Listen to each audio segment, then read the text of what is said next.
Nous démontrions aux Français qu'ils attendent de nous cette union nationale, cette union sacrée, parce que nous sommes dans cette guerre.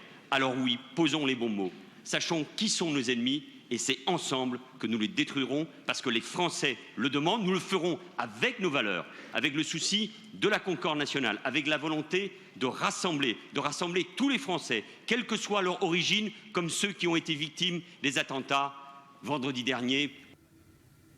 Voilà, Manuel Valls. Alors, Léa Berdugo, cette unité nationale s'écorne quand même peu à peu. Bah oui, il ne faut pas oublier que nous sommes à quelques semaines des élections régionales et que certains sont déjà en campagne. Il semble que cette fameuse union soit déjà en train de se rompre à quelques heures du vote à l'Assemblée sur la prolongation de l'état d'urgence qui aura lieu donc demain. Nicolas Sarkozy, président du Parti des Républicains, a dit dans les colonnes du Monde qu'il y avait des failles dans la politique du gouvernement. Alors, il s'est tout d'abord félicité du revirement spectaculaire de la politique sécuritaire de François Hollande avant de nuancer. Si avec un tel nombre de morts et de blessés, on considère qu'il n'y a pas eu de faille, à quel niveau de victime faut-il fixer la barre pour employer le mot? Est-ce que toutes les conséquences ont été tirées après les attentats du mois de janvier? La réponse est non, a-t-il déclaré. On peut dire que le ton est donné maintenant.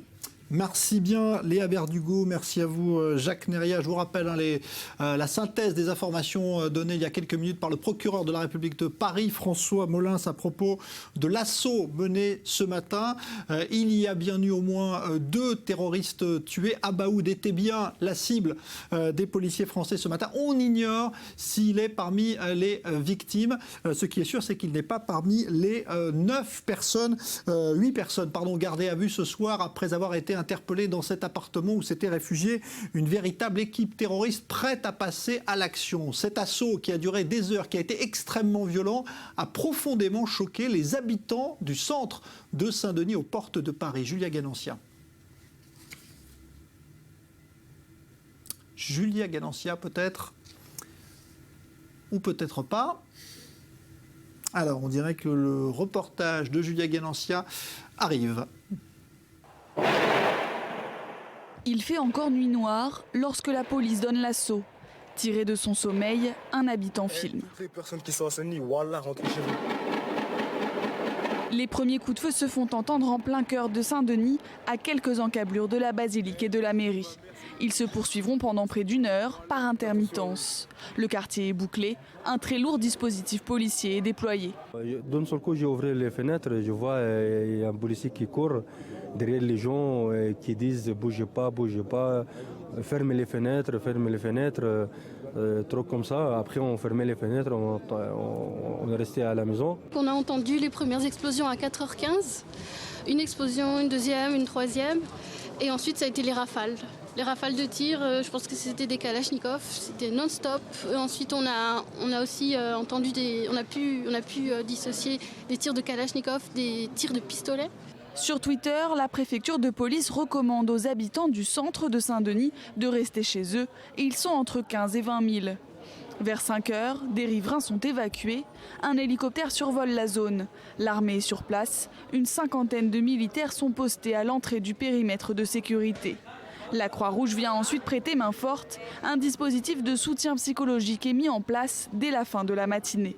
Ils ont entendu les bruits, qu'ils ont entendu les explosions. Il ne faut pas oublier que vendredi, il y a eu la même chose au Stade de France, donc à 500 mètres d'ici, près de Restauration Rapide où les gens vont. Ça se trouve, on n'a pas notion pour l'instant, mais il y a peut-être des gens qui ont vécu les deux ou qui étaient sur Paris vendredi. L'opération antiterroriste avait provoqué la fermeture des écoles au cœur de cette ville du nord de Paris.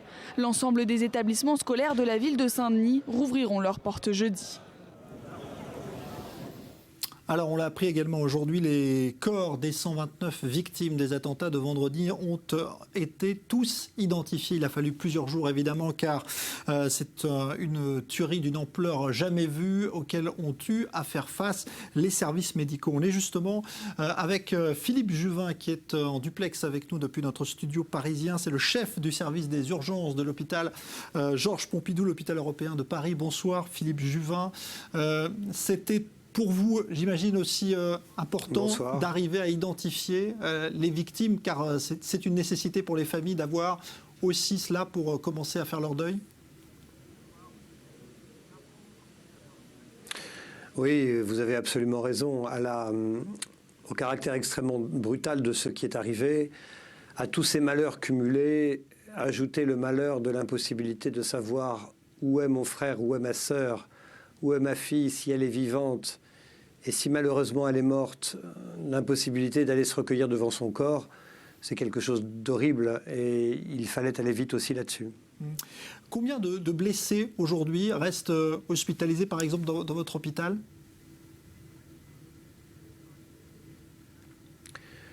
Il n'y a que quelques blessés. Nous avons reçu environ une cinquantaine de blessés durant la nuit, dont une quinzaine en urgence absolue, c'est-à-dire qui présentaient des lésions qui mettaient en jeu leur pronostic vital de façon extrêmement immédiate. Tous ont été opérés durant les 24 heures et la quasi-totalité devait être opérée parce que les lésions étaient extrêmement délabrantes. Et il y avait encore 3 ou 4 personnes en réanimation il y a quelques heures.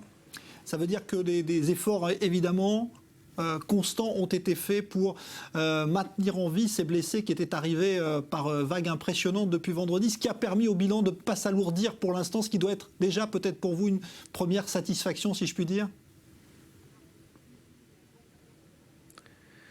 Ça veut dire plusieurs choses. D'abord, ça veut dire que les plans qui avaient été préparés, puisque nous étions préparés, aussi bien en médecine préhospitalière, c'est-à-dire sur le terrain avec les pompiers, avec les SAMU, les secouristes, aussi bien cela qu'à l'hôpital, eh bien, les gens étaient préparés et c'est vrai, beaucoup de victimes ont pu être sauvées malgré des lésions d'une très très grande gravité. Moi, je veux vraiment saluer les gens qui étaient là, qui ont travaillé aussi bien sur le terrain, j'ai beaucoup d'admiration pour elles, que dans les hôpitaux et je pense à tous ces gens qui aussi, ayant travaillé, ont été marqués par cette tristesse. Ça veut dire que dans une situation pareille, c'est tout l'hôpital qui est mobilisé, pas seulement les urgences, pour venir vous aider à faire face à cet afflux qui a eu lieu vendredi ? Bien sûr, vous avez raison, c'est loin d'être seulement les urgences, c'est tout l'hôpital. Il y a une organisation en France qu'on appelle le plan blanc, qui consiste en cas de nombreux afflux de victimes, par exemple un attentat, par exemple un accident de train, par exemple une catastrophe quelconque. On sait que beaucoup de gens vont arriver à l'hôpital. Eh bien, le plan blanc déclaré permet un certain nombre de choses, dont la mobilisation de toutes les forces vives d'un hôpital, le rappel des médecins, des infirmières, des aides-soignants, des étudiants en médecine qui doivent revenir travailler, l'arrêt de toutes les activités qui ne sont pas urgentes et la mobilisation en réalité de l'hôpital. Donc on est loin évidemment d'une activité purement localisée à l'entrée de l'hôpital avec le service des urgences, mais bien une prise en charge globale, tout le monde, les réanimateurs, les chirurgiens bien sûr, mais aussi même les médecins de spécialités un peu lointaines nous ont aidés en organisant une activité globale de l'hôpital qui a permis que l'hôpital se concentre uniquement sur ces malheureuses victimes. Et c'est probablement ces plans assez bien huilés que nous répétons depuis des années qui ont permis d'avoir c'est terrible de dire ce relatif bon résultat parce que c'est vrai que beaucoup de gens ont été sauvés, mais en disant ça, je ne peux m'empêcher de penser à tous ceux qui n'ont pas pu être sauvés. On a parlé de blessures, d'actes de guerre qui ont été commis ce vendredi soir. C'est de la médecine de guerre aussi que vous avez dû pratiquer ? C'est aussi de la médecine de guerre d'une certaine manière, puisque les blessures étaient infligées avec des armes de guerre, donc les blessures étaient des blessures de guerre. Il y avait toutes ces blessures délabrantes qui ont été montrées. Vous savez comme moi que malheureusement les armes de guerre sont créées, aussi paradoxal que cela puisse être, non pas pour tuer mais pour blesser, parce que à la guerre, ce qu'on veut, c'est infliger à l'ennemi non seulement des pertes, mais des incapacités en le submergeant de ses propres blessés. Et donc les blessures de guerre sont délabrantes. Et c'est ce qui s'est passé. Mais il y a une caractéristique aussi qui est particulière à ce soir-là, c'est que nous avons l'habitude de recevoir, comme tous les médecins du monde, des blessures causées par ces armes qui sont malheureusement en circulation. La particularité, c'est qu'il y avait beaucoup de victimes. Et ça, c'était quelque chose qu'à Paris, nous n'avions jamais vu. 300 ou 400 victimes arrivant dans les hôpitaux, parfois dans un certain désordre, parce que des victimes venaient se protéger à l'hôpital. Certains hôpitaux étaient au contact des lieux des fusillades, et il y a des hôpitaux où les patients sont arrivés eux-mêmes et donc ont dû être protégés aussi à l'intérieur de l'hôpital. Bien sûr, tout cela n'est pas fini, hein. Vous continuez à intervenir, vous nous l'avez dit, parce qu'il y a encore des patients. Qu'est-ce que vous ont dit les familles, justement, qui sont venues et ont vu leurs proches peut-être pouvoir sortir de l'hôpital? Et vous avez eu déjà beaucoup de signes de reconnaissance de la part aussi de ces familles? Oui, nous recevons beaucoup de messages des familles et des patients eux-mêmes qui nous remercient, qui veulent nous revoir, qui ont conscience d'avoir vécu quelque chose de terrible. Oui, nous recevons beaucoup de messages. C'est assez réconfortant. Merci beaucoup, docteur Philippe Juvin. Je rappelle que vous êtes le chef du service des urgences de l'hôpital européen Georges Pompidou à Paris. Merci d'avoir été en duplex depuis justement notre studio parisien. On va maintenant retourner à Saint-Denis où nous attend en direct notre correspondant Olivier Lerner aux côtés de Maëlle Benoliel. Vous êtes sur place depuis très tôt ce matin, Olivier. À quoi ressemble ce soir la scène qui était ce matin, évidemment une scène de guerre dans les rues de Saint-Denis? Alors ce soir, Saint-Denis ne ressemble pas à Saint-Denis. La rue principale, donc cette rue de la République et qui porte bien son nom, est toujours en fait coupée en deux puisque les experts de la police scientifique poursuivent leur travail. Ils sont dans les étages de cet immeuble de 5 étages où en fait on voit qu'effectivement l'assaut a été extrêmement violent.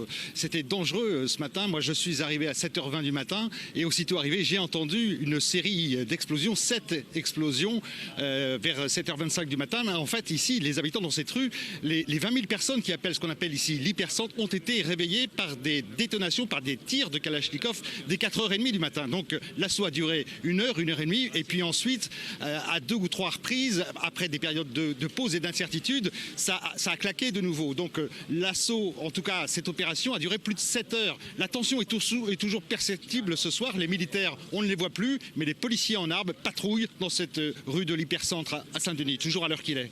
Et les habitants, Olivier, on les a vus ce matin en état de choc eux aussi, parce que se réveiller en pleine nuit avec autant de tirs, de coups de feu, d'explosions, ça doit être effectivement traumatisant. Ce soir, c'est aussi encore un peu la stupeur? Ah oui, et surtout, les personnes que j'ai rencontrées ici se disent, mais on a dû les croiser, ces personnes, ces terroristes. On a dû les croiser peut-être dans la rue, au marché, au supermarché, et ils se demandent donc comment ils ont pu finalement se mêler comme ça à la foule, s'installer tranquillement et vivre sans doute depuis plusieurs jours ici dans l'hypercentre de Saint-Denis. Ces personnes m'ont dit également redouter qu'il y aurait peut-être d'autres terroristes dans la ville de Saint-Denis ou dans les environs. C'est la crainte ici. Venons-en maintenant à l'enquête proprement dite, puisque le procureur de Paris vient de parler.